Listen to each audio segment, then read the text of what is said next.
let's just open it up. Anybody? Nice. Questions? Scott, you've got a new featherweight champion in your promotion. Just break down her performance and what you thought over Julia Budd. I mean, it was electric in there, and I think that Cyborg came in, and she looked super explosive and looked really good. Julia looked great too, and as the rounds went on, I think that Cyborg started dominating the fight, and instilled her will on Julia. So that's the way I saw it. But that first round, anything could happen, man. Somebody could have got caught, and could have finished, but. It was a great fight. It was really intense in there, and proud of both those ladies. Julia Budd, great fighter.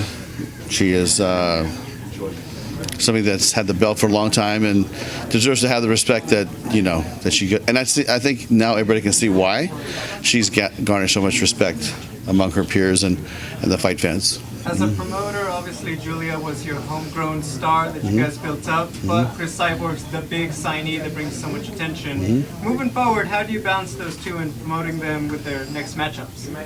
I mean, this is, in this business you have to win.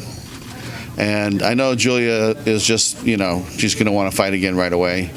And, let's see what happens down the line, I mean, if she can get a couple wins on her belt and Cyborg gets fights, and they might see each other down the road later if they want it. That's something that right now, the night of the fight, it's really, we can't determine what's going to happen between those two in the future. Cyborg mentioned the Grand Prix. How do you feel about that idea now that the fight's over? When you say Grand Prix, you mean she'd like to be in a Grand Prix? She wanted a featherweight one. Yeah, I mean, listen, I think we have 8 girls that are solid, but I'll tell you what, after that performance, she's going to be a tough fight for anybody in that weight class. So, they better bring it, because she's a beast. She's dangerous and explosive, and she looked great. I mean, she looked like she didn't miss a beat, in my opinion. So to me, that's why I call her the greatest fighter of all time. In the female division, because I think you guys saw it with your own eyes today. Scott, she seemed to admit tonight that the biggest thing she learned about herself in this performance was patience. If you can talk about that, because you're talking about she had a game plan, a strategy. She wasn't berserker, and obviously she's a great draw for you and your organisation. So her at the peak of her powers is presumably a great thing. Yeah, and I think what she's talking about is, when she got caught in the fight, when she gets caught, she has almost like an immediate reaction to come right back, and I think she took her time, and she waited for some of those barrages that came on her, and was very patient. A lot more patient than I've seen her in the past. So, she's growing, continue to grow, continue to learn, and become a better martial arts fighter. Hey, Scott, can you comment on her longevity, the fact that she won her first title in 2009, and here she is almost 11 years later, and she's still winning fights, and as you say, getting better. And that's not rare for somebody at the highest level to stay there for 10 plus years. Yeah, I mean, I think that's a testament to her will and also her work ethic. She's always in shape. She's always training. She's always, working on getting better as a fighter. And that's my view on Chris Cyborg, and my interpretation of my experience with her is that she's always trying to get better, always trying to learn. And, I think that's why the longevity has been good to her. You even think, when you look at Fedor, even as an example, he was dominant that, the first decade of this century, and then he kind of faded off as it turned into the new one. She still looks like she's as good as she was in 2009. Yes. It's rare that you see that explosiveness that you saw tonight, still 10 years later, from an athlete. And, you got to give it to her, because, like I said, that's just hard work, determination, and, her will of making it happen. And I think that, we signed her because I felt she could still do it. She felt she could still do it. And she proved it tonight. She could still do it. Scott, who are some of the fighters that impressed you the most tonight? There was a lot of amazing fights. Yeah, I mean, Caldwell surprised me, right? I mean, let's be honest. We thought that might work out the other way. But in a fight, anything could happen. I think that's one of the fights that I thought maybe could have a different outcome. But, He went and did his thing. He wants to fight for that $1 million, you know, at the end of the year.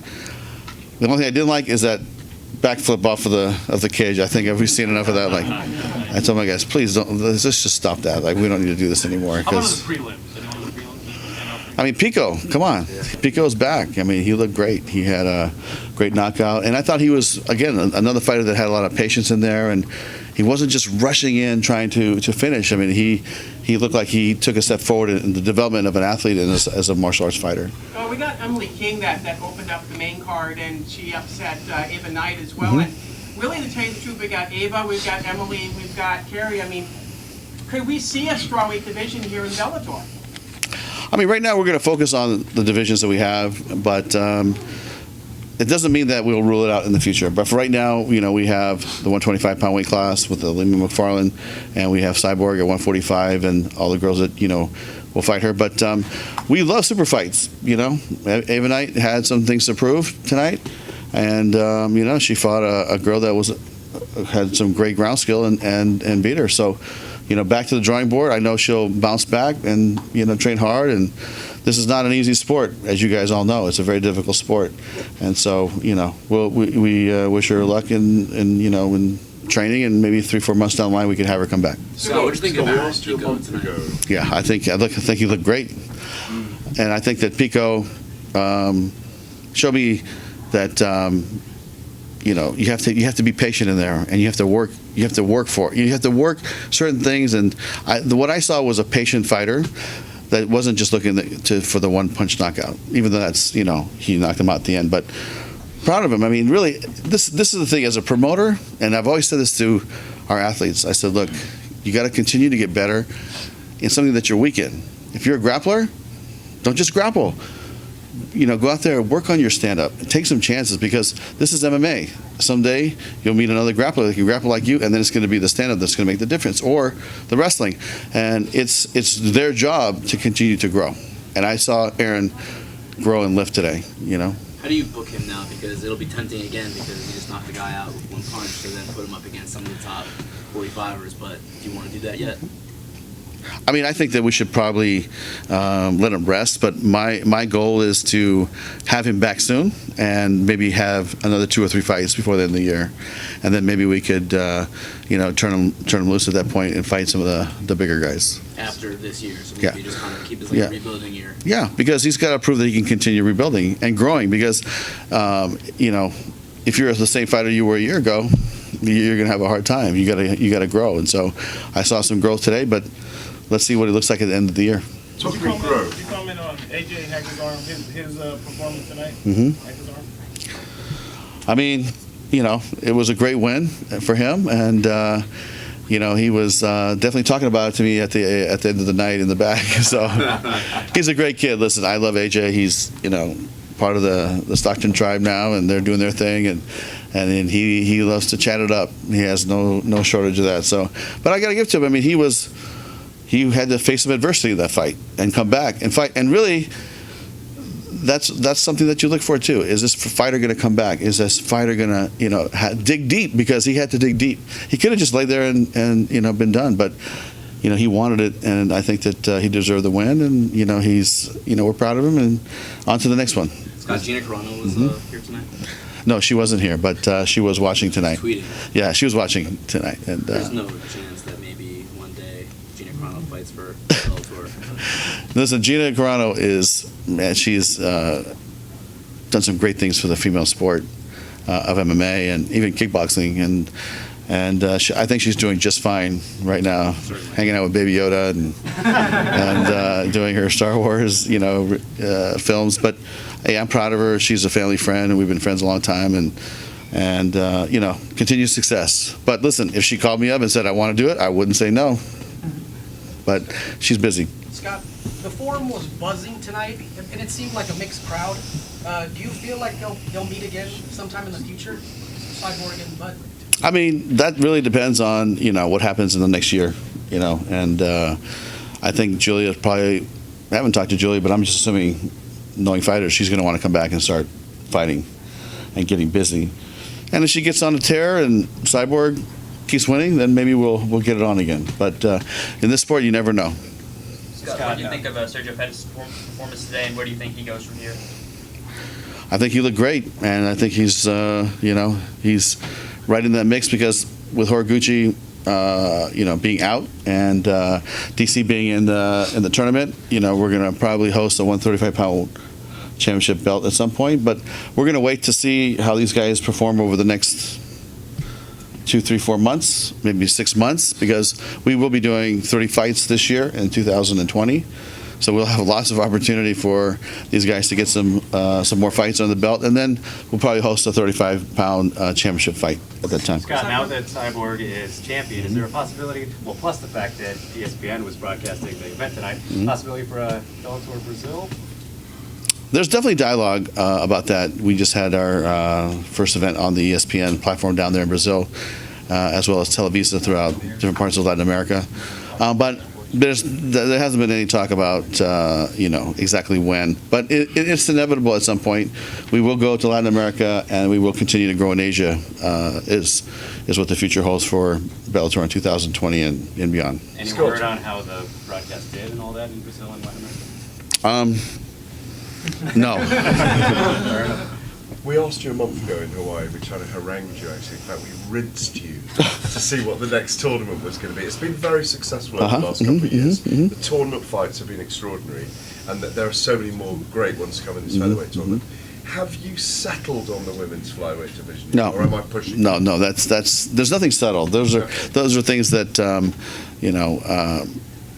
at the top of my mind, I think we have a great female 125-pound weight class. And I think Lima's been a great champion, and I think she's going to, continue to do well in this division. But that was something that we're considering. But the tournament's not probably going to be held until September. Okay. So I think in the summertime we'll have a big fight.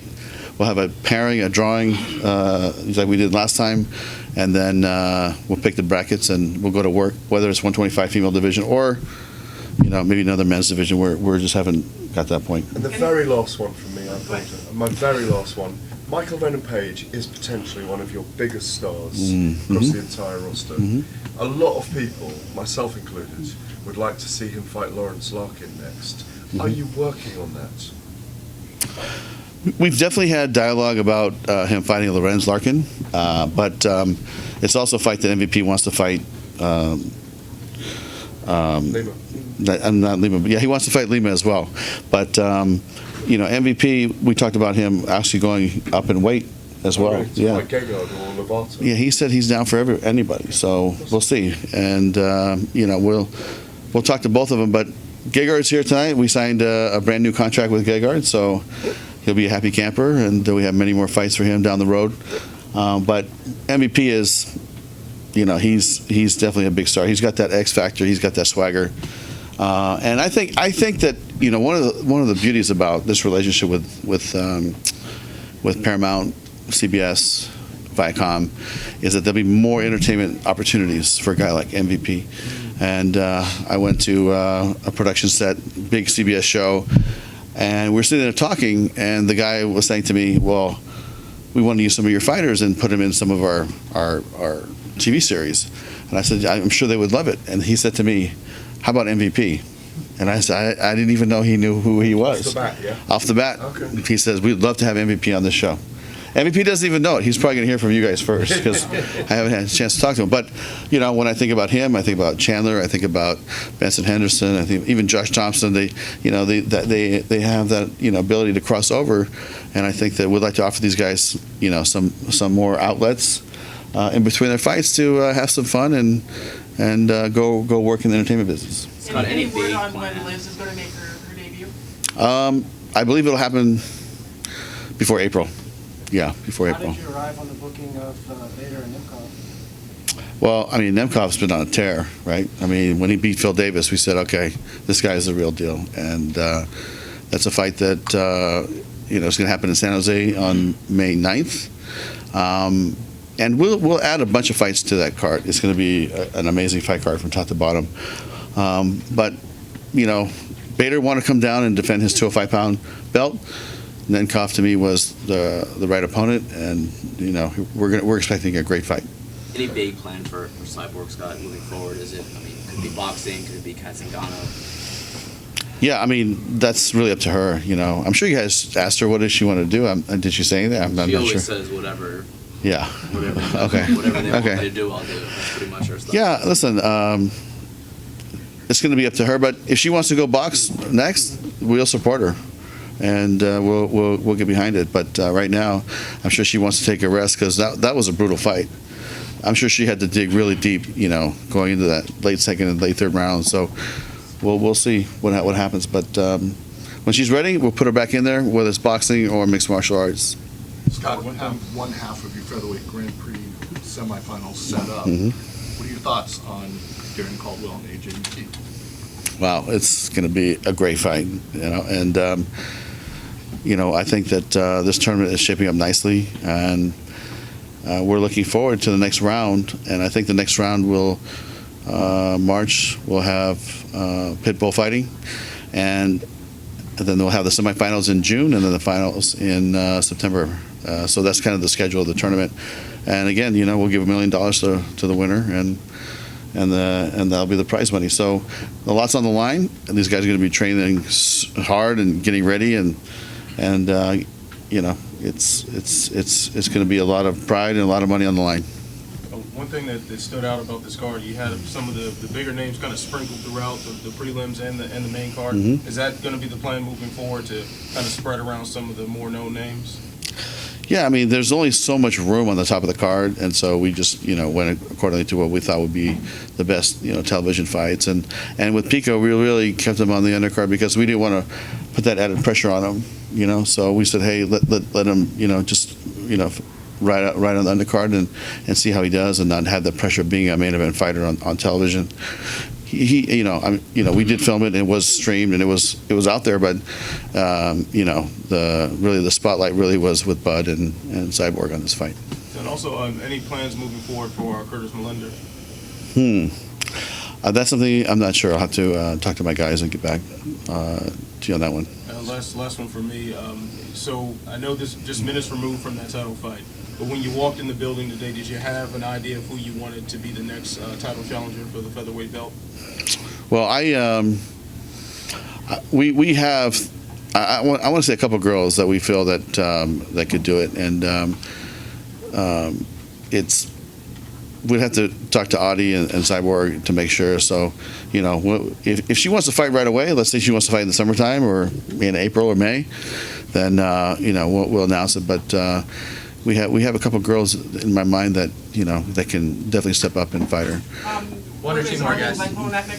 Arlene Blanco is, I didn't want to say it, but she's number one on that list. So I think she's got a record of 13-7, has a lot of experience. She just, I think she just beat Amanda Davis. So, you know, if she wants to do it, we'll get it on. Actually, when I was walking in here, Rich told me that, you know, she's already blowing her up or blowing Rich up, saying, I want to fight Cyborg next, you know. But that doesn't mean Cyborg will take it or is put together by any means. It's just one of the girls that wants to step up and take it. Last one, the expansion into Asia is continuing to grow. Is there a possibility for another crossover, this time with One or with Brave? Yeah, we haven't talked to either one of them, but you know, with Sakakibara, there's a certain sense of comfort working together because we worked together for so long. I told the story already, but you know, when we were just starting Strikeforce, he was really supportive and helpful, and so I always said one day when I can reciprocate, I will, and we have, and we're trying to help boost Japanese MMA and get it, you know, and get it going. And I think that the fights that we did in Japan for Bellator, and then the Ryzen show itself, where Bellator fought Ryzen, I think that it was a great shot in the arm for Japan MMA. And you know, I think we sold 16-something thousand tickets. Probably had 17,000 in the building. I think he sold for his show 24,000 tickets, sold out. I couldn't even buy seats for some guests that wanted to go. Seriously, he just said, "I have nothing left, like nothing left." So, you know, to have 40,000 tickets sold in 2 days on New Year's Eve, that you got to love Japan, man. That's amazing. Scott, any chance Sergio Pettis takes part in the vacant bantamweight title? Absolutely, yeah. We were just saying that earlier. Is that you know, when I think about that division, I think about Patrick Mix, being in the mix, and I think about, Pettis. But there's 2 or 3 people. Like if Caldwell would have lost tonight, I would have said, hey, maybe you go back to 35. We'll put you back in that mix. So, we're going to have to go shuffle the deck on Monday and see what we're going to do with that. But we will have a title fight before the end of the year in the 135-pound weight class fight. Thanks, guys. Thank you.